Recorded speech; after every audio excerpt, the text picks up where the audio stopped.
1972, a crack commando unit was sent to prison by a military court. Explosion, mismatched mission, 0 confirmed casualties. In the 80s, the A-Team was pure TV chaos. Loud, ridiculous, and absolutely unforgettable. And guess what? We loved it. But behind the van chases and one-liners was a backstage story that's somehow even wilder than what made it to air. We're talking casting chaos, on-set feuds, network meddling, secret Easter eggs, and a music video that has to be seen to be believed. So, buckle up. Here are 15 weird facts that prove the A-Team was just as bonkers off-screen as it was on. And if you're into retro deep dives like this one, be sure to like and subscribe. I pity the fool that misses our next episode. Okay, I couldn't help myself there. Number 15, the Cylon Cameo was a Battlestar Galactica Easter egg. You ever notice that shiny metal robot casually strolling behind Face in Season 3's opening credits? That wasn't just some leftover prop, it was a full-on Cylon from Battlestar Galactica, and yeah, it was totally on purpose. Dirk Benedict, who played Face, also starred as Lieutenant Starbuck in Battlestar. No offense, but were you at the controls during that touchdown? Cylons work as a team. While filming on the Universal Studios backlot, he spotted a Cylon being transported between sound stages and pitched a brilliant idea. Time the shot so the metallic warrior walks right through the background. Instant Easter egg. Some fans didn't catch it until years later when home video and obsessive rewatching made frame-by-frame analysis possible, but once they did, it became one of the most beloved hidden gems in 80s TV. Proof that the best Easter eggs sometimes take a few years to hatch. Number 14, the first Face wasn't Dirk Benedict. Before Dirk Benedict flashed that signature smile as Templeton Face Peck, the role belonged to someone else just for one episode. Actor Tim Dunnigan played Face in the pilot, but NBC execs hit pause when they saw the footage. Yeah? Well, you're about to get a chance to play it for Colonel Lynch. Their issue was that Dunnigan looked way too young to have served in Vietnam, and since the show was built around Vietnam vets on the run, that little detail kind of mattered. So after just one outing, Dunnigan was out, and stepping up to the plate was Dirk Benedict from Battlestar Galactica. You're not going out to do whatever it is you're going out to do without me. Charming as ever and old enough to be believable. He slid into the role like he'd been conning his way through missions since basic training. The switch was never explained on screen because one week it was Dunnigan, the next it was Benedict. No mention, no flashback, no clever retcon. Viewers noticed the sudden change, and over time it became a notable example of an unaddressed recast in 80s television.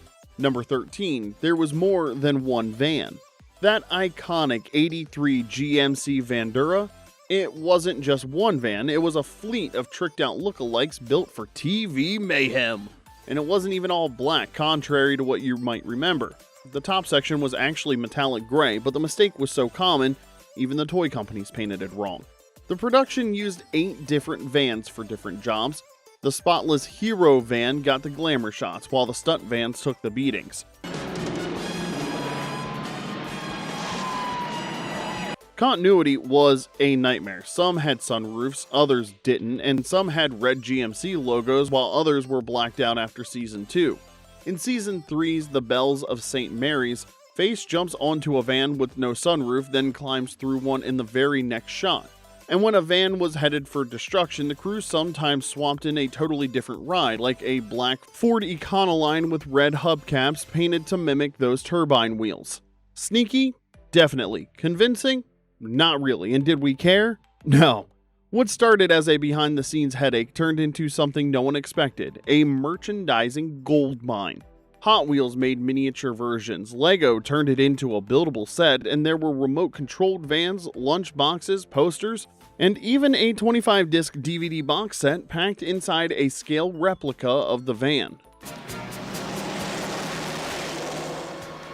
All told, 8 GMC Vanduras gave their lives for the show. One of the few survivors now lives in the Orlando Auto Museum. Sometimes the real star isn't a person. It's 4 wheels, a red stripe, and a whole lot of attitude. Number 12, Murdock was not supposed to stick around. Dwight Schultz's role as Murdock was never a sure thing, not during casting and not even after Season 1. He wasn't the obvious choice at first. He was brought in to read for chemistry tests, and Schultz initially flew under the radar until his audition turned heads. They needed someone hilarious without being annoying, unhinged without being offensive, and Schultz unleashed his version of howling mad Murdock, and something clicked. What started as a backup plan became a breakout performance, but the drama wasn't over. After season 1, some NBC execs thought Murdock was too risky for primetime. They look great. They sing great, but they look great. Yeah, man. Oh, now come on, guys. They even floated the idea of writing him out entirely, and then came the mail. Thousands of letters from fans begging them to keep him. He scored high with test audiences, and viewers didn't see him as a problem. They saw him as the heart of the team. Faced with that kind of fan passion, NBC backed down fast. Good thing too, because Murdock became the A-Team's not-so-secret weapon and gave the show a jolt of weird energy no other action series could match. Absolutely not. It's no problem, pal. Well, that's very kind of you. Number 11, their guns weren't automatic. The A-Team's go-to weapon was the Ruger Mini 14, a solid semi-automatic rifle that became almost as iconic as the van. But here's the twist. On screen, it sounded like a full-blown machine gun, non-stop rat-tat-tat-tat-tat-tat like Rambo on overdrive.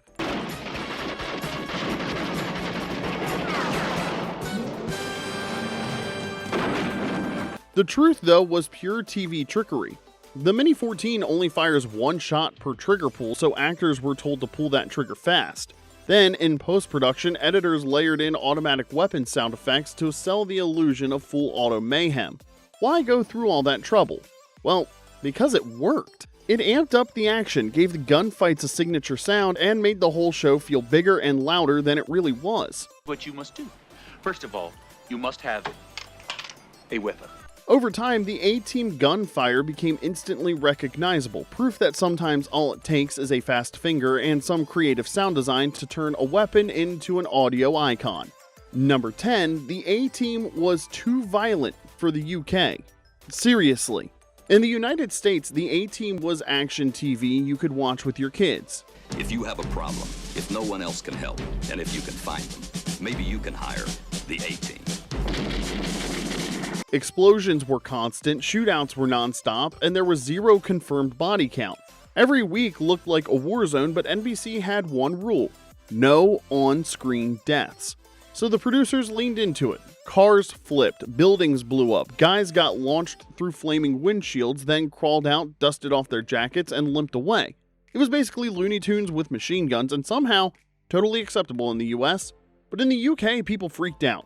British regulators slammed the show for glamorizing violence, and some networks were pressured to move it to later time slots. We can get cops for snipers. You think we've been had?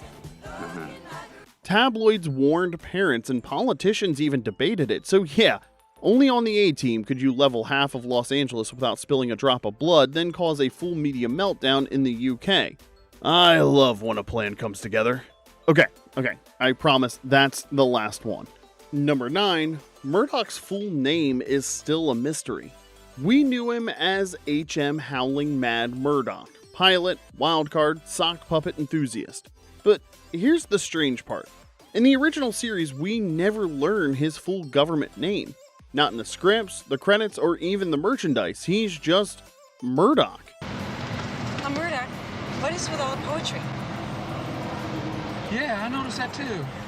The 2010 movie gives him the name James, but that was only for the reboot. It was never canon in the original show.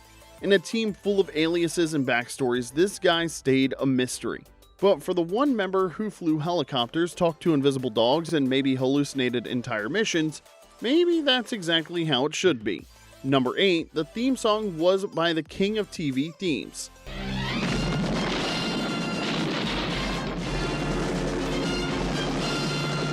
That heart-pounding theme song that made you want to kick through a wall the second it hit? Well, you can thank Mike Post, the undisputed king of TV theme songs in the 80s. By the time he tackled the A-Team, Post had already scored some of the biggest hits on television. We're talking Magnum P.I.,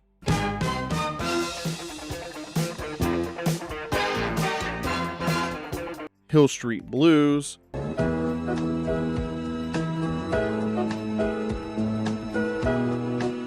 Law & Order, and later Law & Order SVU. If you were humming a theme song in the 80s, odds are Mike Post wrote it.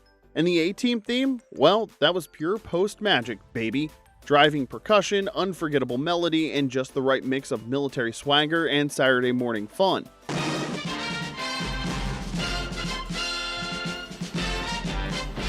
It didn't just introduce the show, it set the tone. It was urgent, bold, and just a little ridiculous in the best way. Play 2 notes and 80s kids are ready to jump in a van and save the day. Now, if you're loving this breakdown of behind-the-scenes A-Team magic, hit that like button and subscribe for more 80s TV deep dives. We've got plenty more explosions where this came from, so stay tuned. Number 7, Mr. T released a music video about respecting your mama. In 1984, while the A-Team was blowing up TVs, Mr. T decided to blow up boomboxes with a music project that was part rap, part life coaching, and 100% Mr. T. The result was an album called Be Somebody or Be Somebody's Fool, featuring the now legendary track Treat Your Mother Right. It was a spoken word rap backed by a gloriously cheesy 80s beat, and it did exactly what the title promised. There is no other like mother, so treat her right. But here's the thing, it wasn't a joke. Mr. T genuinely believed in the message. He used his fame to promote respect, hard work, and family values, especially to kids who looked up to him. This wasn't a cash grab, it was a passion project in a gold chain wrapper. The music video became a cult classic, filled with over-the-top sincerity and unforgettable visuals, and while the musical chops were questionable, the heart behind it was undeniable.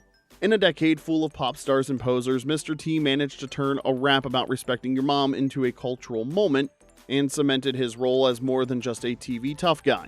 Number 6, The Benny Hill Show did a full-on A-Team parody.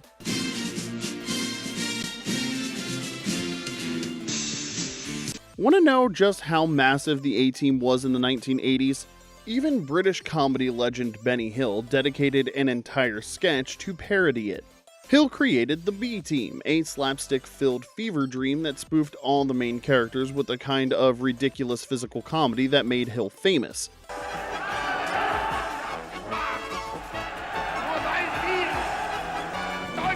The sketch featured Hill himself playing multiple roles, complete with outrageous wigs, fake mustaches, and mock explosions that perfectly captured both shows' sensibilities. What made the parody particularly brilliant was how it highlighted the slightly absurd elements of the A-Team that viewers had learned to accept. When filtered through Hill's comic lens, the show's cartoonish violence and larger-than-life characters became even more obviously ridiculous, but in the most affectionate way possible. When the A-Team became parody-worthy on both sides of the Atlantic, it wasn't just TV. It was a worldwide pop culture juggernaut, ridiculous enough to love and loved enough to parody. Number 5, one of the most famous phrases didn't come from the A-Team. No, I don't hate Balboa, but I pity the fool. Now, if you asked people to quote the A-Team in one line, most people would say, "I pity the fool." It became B.A. Baracus' calling card, even though the line never appeared in a single episode of the A-Team. That iconic line was actually born in the boxing ring in 1982's Rocky III, where Mr. T delivered it as Clubber Lang, with so much menace it burned itself into pop culture history and our collective brains. What's your prediction for the fight then? Prediction? Yes, prediction. Pain. By the time the A-Team hit the air the following year, Mr. T was already a household name, and that line came with him, pre-packaged and already iconic. Tell the truth, did you think that line was an A-Team catchphrase? Oh, just me. Number 4, why Mr. T ditched his gold chains. I know Cool, and Cool's teaming up with a good balanced breakfast. Teaming up with Mr. T cereal, it's getting on the team that knows how cool breakfast can be. Mr. T wasn't just a TV star, he was a full-blown pop culture force. The A-Team, his own animated series, lunchboxes, cereal boxes, motivational videos, Saturday morning PSAs, the man was everywhere.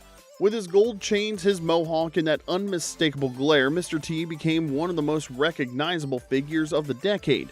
The chains weren't just jewelry, they were his armor, a signature look that screamed confidence, swagger, and strength, but in 2005, everything changed. After witnessing the devastation of Hurricane Katrina, Mr. T made a personal decision that surprised a lot of people. He stopped wearing gold. He said it felt wrong to flaunt wealth while others had lost everything. He gave it up, not because someone told him to, but because it didn't reflect his values anymore. Be good, because everybody can be good, you know. Sometimes I tell them, if they're a little older, I tell them to be cool. From then on, he wore red, white, and blue to represent something bigger: patriotism, humility, and purpose. Turns out the real Mr. T isn't just iconic, he is intentional, and that might be the most powerful part of his legacy. Number 3, Season 5 tried to fix the ratings and broke the show. Want me to dial for you?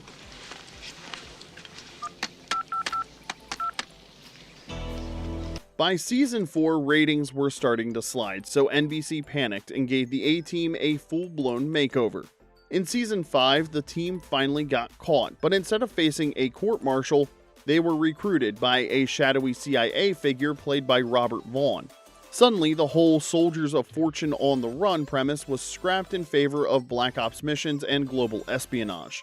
Gone was the lighthearted mayhem, and in its place was government contracts, serious tone shifts, and 2 new characters: Frankie Dishpan Santana, a special effects guy for some reason, and a by-the-book handler named Stockwell.